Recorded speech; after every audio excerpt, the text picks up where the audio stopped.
After 2 whole years, Pharaoh dreamed that he was standing by the Nile, and behold, there came up out of the Nile 7 cows, attractive and plump, and they fed in the reed grass.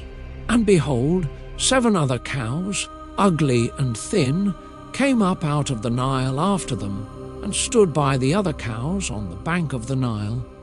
And the ugly, thin cows ate up the 7 attractive, plump cows. And Pharaoh awoke, and he fell asleep and dreamed a second time. And behold, 7 ears of grain, plump and good, were growing on one stalk. And behold, after them sprouted 7 ears, thin and blighted by the east wind. And the thin ears swallowed up the 7 plump, full ears. And Pharaoh awoke, and behold, it was a dream. So in the morning his spirit was troubled, and he sent and called for all the magicians of Egypt and all its wise men. Pharaoh told them his dreams, but there was none who could interpret them to Pharaoh. Then the chief cupbearer said to Pharaoh, "I remember my offences today. When Pharaoh was angry with his servants, and put me and the chief baker in custody in the house of the captain of the guard, we dreamed on the same night, he and I, each having a dream with its own interpretation. A young Hebrew was there with us, a servant of the captain of the guard. When we told him, he interpreted our dreams to us, giving an interpretation to each man according to his dream. And as he interpreted to us, so it came about. I was restored to my office, and the baker was hanged." Then Pharaoh sent and called Joseph, and they quickly brought him out of the pit.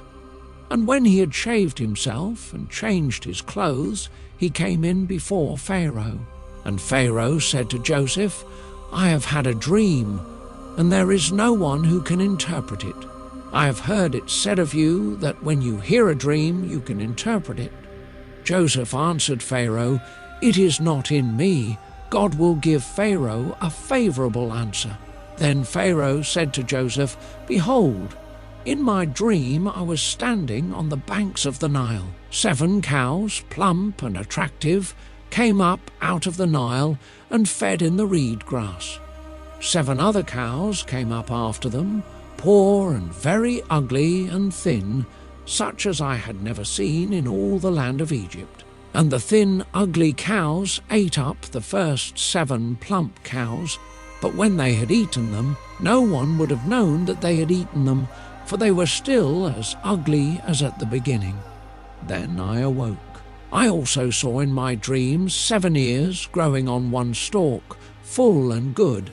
7 ears, withered, thin and blighted by the east wind, sprouted after them, and the thin ears swallowed up the 7 good ears. And I told it to the magicians, but there was no one who could explain it to me. Then Joseph said to Pharaoh, "The dreams of Pharaoh are one. God has revealed to Pharaoh what he is about to do. The 7 good cows are 7 years, and the 7 good ears are 7 years. The dreams are one. The 7 lean and ugly cows that came up after them are 7 years, and the 7 empty ears, blighted by the east wind, are also 7 years of famine. It is as I told Pharaoh.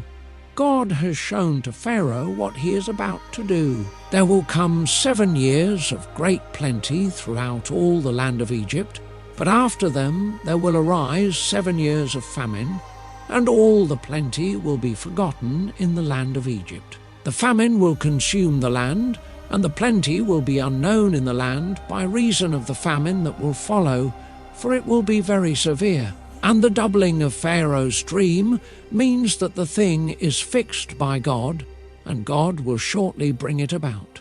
Now, therefore, let Pharaoh select a discerning and wise man, and set him over the land of Egypt. Let Pharaoh proceed to appoint overseers over the land, and take 1/5 of the produce of the land of Egypt during the 7 plentiful years. And let them gather all the food of these good years that are coming, and store up grain under the authority of Pharaoh for food in the cities, and let them keep it. That food shall be a reserve for the land against the 7 years of famine that are to occur in the land of Egypt, so that the land may not perish through the famine." This proposal pleased Pharaoh and all his servants. And Pharaoh said to his servants, "Can we find a man like this, in whom is the Spirit of God?" Then Pharaoh said to Joseph, "Since God has shown you all this, there is none so discerning and wise as you are. You shall be over my house, and all my people shall order themselves as you command. Only as regards the throne will I be greater than you." And Pharaoh said to Joseph, "See, I have set you over all the land of Egypt." Then Pharaoh took his signet ring from his hand and put it on Joseph's hand, and clothed him in garments of fine linen, and put a gold chain about his neck. And he made him ride in his second chariot, and they called out before him, "Bow the knee." Thus he set him over all the land of Egypt. Moreover, Pharaoh said to Joseph, "I am Pharaoh, and without your consent no one shall lift up hand or foot in all the land of Egypt." And Pharaoh called Joseph's name Zaphenath-paneah, and he gave him in marriage Asenath, the daughter of Potiphera priest of On. So Joseph went out over the land of Egypt. Joseph was 30 years old when he entered the service of Pharaoh, king of Egypt. And Joseph went out from the presence of Pharaoh and went through all the land of Egypt. During the 7 plentiful years the earth produced abundantly, and he gathered up all the food of these 7 years, which occurred in the land of Egypt, and put the food in the cities. He put in every city the food from the fields around it. And Joseph stored up grain in great abundance, like the sand of the sea, until he ceased to measure it, for it could not be measured. Before the year of famine came, 2 sons were born to Joseph. Asenath, the daughter of Potiphera priest of On, bore them to him. Joseph called the name of the firstborn Manasseh. "For," he said, "God has made me forget all my hardship and all my father's house." The name of the second he called Ephraim, "For God has made me fruitful in the land of my affliction."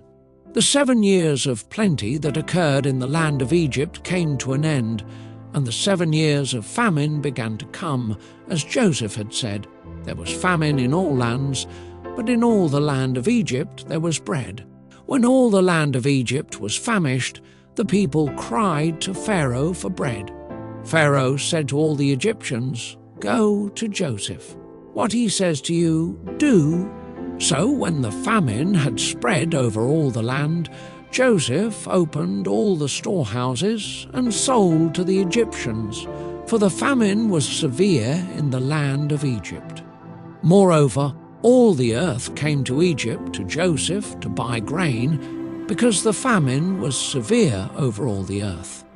All right, the plot thickens in this Joseph story. Here are your stats, and let's move on to the next chapter.